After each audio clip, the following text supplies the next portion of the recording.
क्या फ़र्क है? Sir they are way forward than us. उनका हर दूसरा बंदा इंग्लिश बोलता ठीक। है, आपके बंदे इंग्लिश में चबाने लग पड़ते हैं। ऐसे यार बंदे क्या, मैं कहता हूँ स्टूडेंट्स तो दूर की बात, टीचर्स हों उनसे इंग्लिश छोटे छोटे बच्चे, हाँ उनका लिटरेसी रेट बहुत अच्छा है, ठीक वो है। एजुकेशन पे बहुत ज़्यादा कंसंट्रेट कर रहे हैं। आप मुल्क से कहीं भी बाहर जाएंगे ना, तो जितनी वाइट कलर जॉब्स हैं, इंडियन आर डूइंग दैट, ठीक है। और नॉट जो वो पाकिस्तान। इंसानियत को प्रमोट कर रहे हैं। एक उनका मौका भी है जो इंटरनेशनल लेवल पर वो बिजनेस अपने आप को लेकर आए हैं। जी। टॉप 5 कंट्रीज में उनका नाम आ रहा है। बहुत अच्छा है क्योंकि वो इकानमी लिहाज से भी अब तो हर तरह से हमसे बेहतर हो चुके हैं। जापान में बहुत ज़्यादा टेक्नोलॉजी रिलेटेड प्रोडक्ट्स बनती हैं और इंडिया जो नई जनरेशन है इंडिया की वो काफ़ी टेक्नोलॉजी में आगे जा रही है सारे। क्योंकि इस वक्त जो है वो पूरी दुनिया में अपनी जो छाप है वो छोड़ना चाह रहा है और इस वक्त जो है वो चाइना के बाद जो इंडिया जो है वो दूसरी बड़ी इमर्जिंग मार्केट है और वो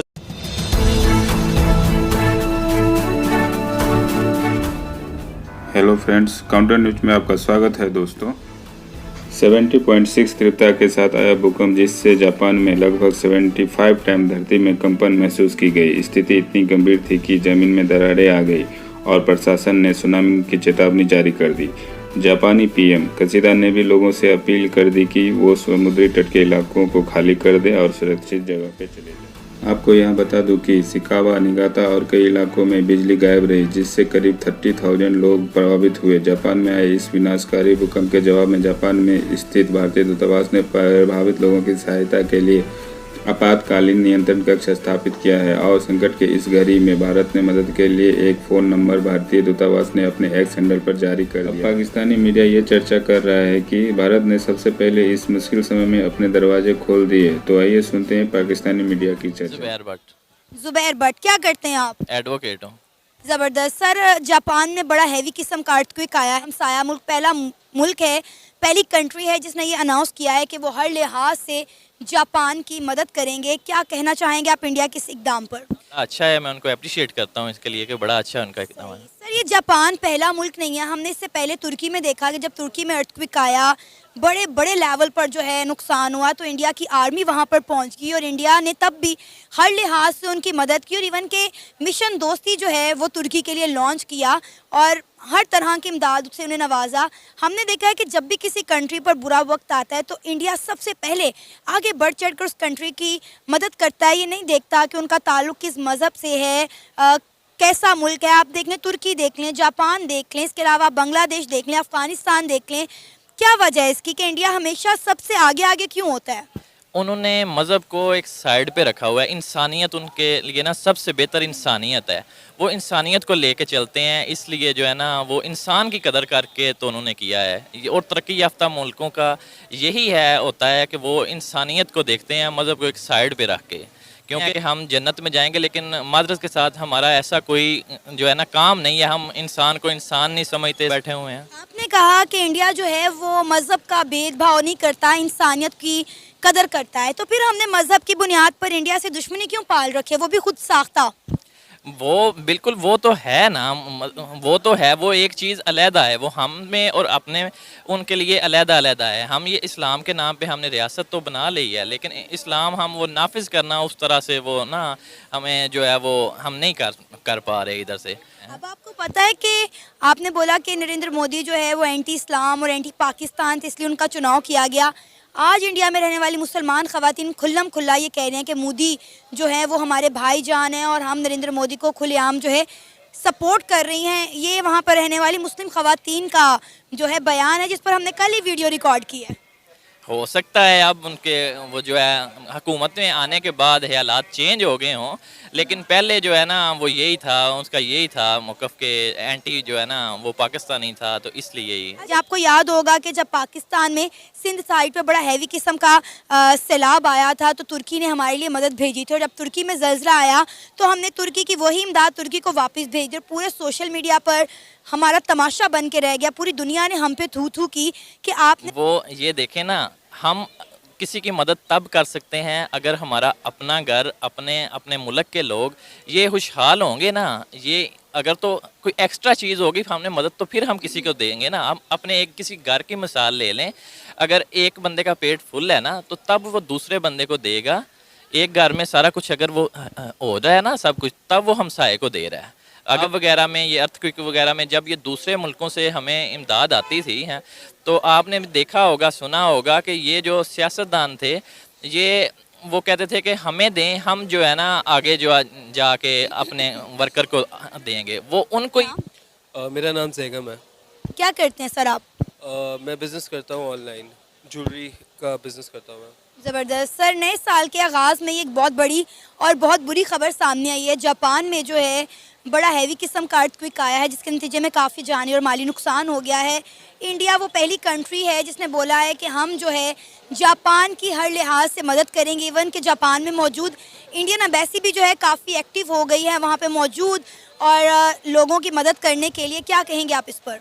इंडिया जो नई जनरेशन है इंडिया की, वो काफ़ी टेक्नोलॉजी में आगे जा रही है। सारे वेपन्स वगैरह जो है जापान में बनते हैं और उनकी टेक्नोलॉजी हर चीज़ से रिलेटेड, लाइक क्राफ्ट्स वगैरह से रिलेटेड, वो सबसे ऊपर है।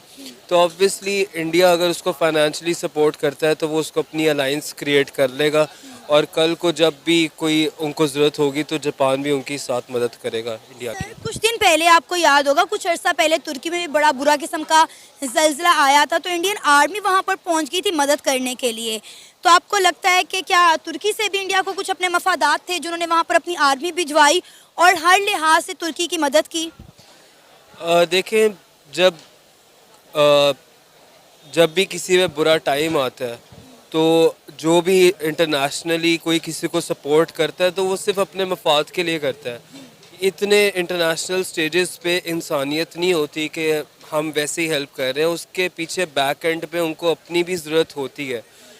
क्योंकि पाकिस्तान को जो है देखें, बॉर्डर पे इंडिया के साथ कितने हमारे क्लैशेस होते हैं, तो इंडिया अगर बाकी हमारे जो सराउंडिंग नेबर्स हैं उनको अपना अलाइंस क्रिएट करेगी तो इंडिया की पोजीशन ग्लोबली ज़्यादा स्ट्रॉन्ग होती है इससे। ये काम तो फिर सबसे पहले पाकिस्तान को नहीं करना चाहिए था, क्योंकि इस वक्त पाकिस्तान वो वाहिद कंट्री है जिसको कोई सपोर्ट नहीं कर रहा।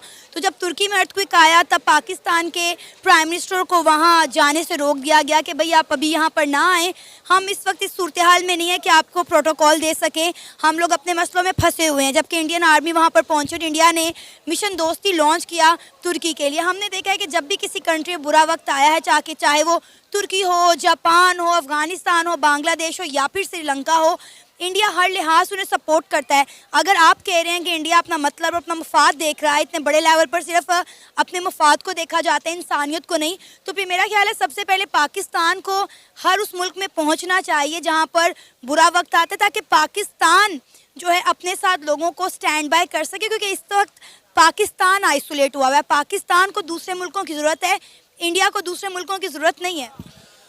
तो अभी सबसे पहले आपको ग्लोबली लोगों को सपोर्ट करने से पहले आप अपना जो सिस्टम है उसको बेहतर करें, जो यहाँ पे आपकी आवाम है उसको आप सही तरह सपोर्ट करें, बाद में आप किसी। India is the first country जिसने बोला है कि हम जापान की हर तरह से मदद करेंगे, जापान में हर तरह से जो है इंडिया की जानिब से इमदाद भिजवाई जाएगी।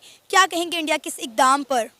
जी, इंडिया क्योंकि इस वक्त जो है वो पूरी दुनिया में अपनी जो छाप है वो छोड़ना चाह रहा है, और इस वक्त जो है वो चाइना के बाद जो इंडिया जो है वो दूसरी बड़ी इमर्जिंग मार्केट है, और वो चाहता है कि उसका जो नाम है मतलब वो सामने आए, ताकि जो बहुत सारी जो दुनिया उसको नहीं जानती, उसकी ट्रेडिंग को, उसकी आईटी सिस्टम को आप देख लें, तो वो चाह रहा है कि वो अपना नाम जो है वो उस दुनिया में पैदा करे, ताकि अमेरिका, चाइना के बाद जो है वो इंडिया भी जो है वो सर-ए-फ़हरिस्त पे जन्म वो आ सके। क्या फ़र्क है sir? They are way forward than us. उनका हर दूसरा बंदा इंग्लिश बोलता है, आपके बंदे इंग्लिश में चबाने लग पड़ते हैं। ऐसे यार बंदे क्या, मैं कहता हूँ स्टूडेंट्स तो दूर की बात, टीचर्स हों उनसे इंग्लिश, छोटे छोटे बच्चे, हाँ, उनका लिटरेसी रेट बहुत अच्छा है, वो एजुकेशन पे बहुत ज़्यादा कंसंट्रेट कर रहे हैं। आप मुल्क से कहीं भी बाहर जाएंगे ना तो जितनी वाइट कलर जॉब्स हैं, इंडियन आर डूइंग दैट। ठीक है, नॉट वो पाकिस्तान। इंसानियत को प्रमोट कर रहे हैं। एक उनका मौका भी है जो इंटरनेशनल लेवल पर वो बिजनेस अपने आप को लेकर आए हैं। टॉप 5 कंट्रीज में उनका नाम आ रहा है। नाम उमर जमील। क्या करते हैं सर आप? सर मैं पढ़ाता हूँ आइल्स।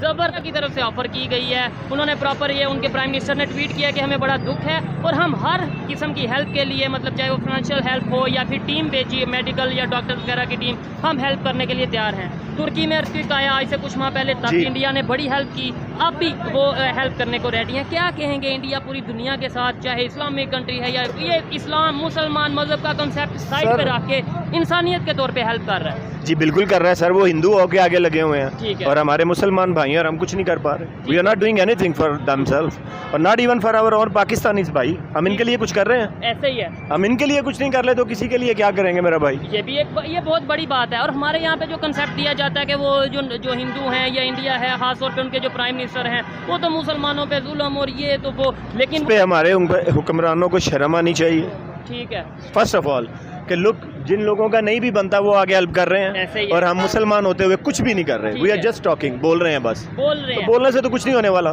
ठीक है। देखिए, मुश्किल वक्त तो हर कौम पे, हर कंट्री पे आ सकता है, ऊपर से मतलब कोई भी हमारे ऊपर आफत आ सकती है। जी, बिल्कुल। हमें ऐसी सिचुएशन में क्या करना चाहिए कि हमें कम अज कम मुसलमान को एक साइड पे रखें, इंसानियत के तौर पे ही पता चले? बीइंग अ ह्यूमन बीइंग, हमें we have to be united ठीक हो टू गया। Help each other. जबरदस्त। That is the best way. ऐसे ही दैट्स व्हाट आई है। बिलीव। इंडिया जो इस तरीके से हेल्प कर रहा है, हेल्प का अनाउंस कर रहा है, क्या समझते हैं आने वाले टाइम में अभी भी रिलेशन उनके बेहतर हो रहे हैं? आने वाले टाइम में मजीद बेहतर होंगे भाई। ठीक है। अगर हमारे हुक्मरान ऐसे ही सोए रहेंगे तो ऐसा ही होगा जैसा चल रहा है। हम लोग मजीद नीचे जाते जाएंगे, दूसरे लोग राइज अप होते जाएंगे। ठीक है। Simple is that. तो वो हमारी गलतियों की वजह से हम नीचे जा रहे हैं और उनकी खूबियों की वजह से वो आगे जा रहे सर नहीं, हमारी गलतियों की वजह से हम नीचे जा रहे हैं। वो उनमें इतनी खूबियां मुझे नहीं लगता इतनी ठीक है। है। Being a Muslim we are more superior than them if we practise our religion, if we follow our इखलाकियात जो हमें नबी सल्लल्लाहु अलैहि वसल्लम ने बताई है मेरा भाई, तो क्यों नहीं? ठीक है। अच्छा, अगर हम बात करें इंसानियत की, आप टीचर हैं, क्या समझते हैं हमें यहाँ पे स्कूल में, कॉलेज में, यूनिवर्सिटीज़ में क्या पढ़ाया जाता है, क्या बताया जाता है कि हमें हमारे जो अखलाकियात हैं वो उस सर हमें तरीके ये अखलाकियात का सबक देना चाहिए स्कूल से- में। यही चीज़ है ना, हमें ह्यूमैनिटी पे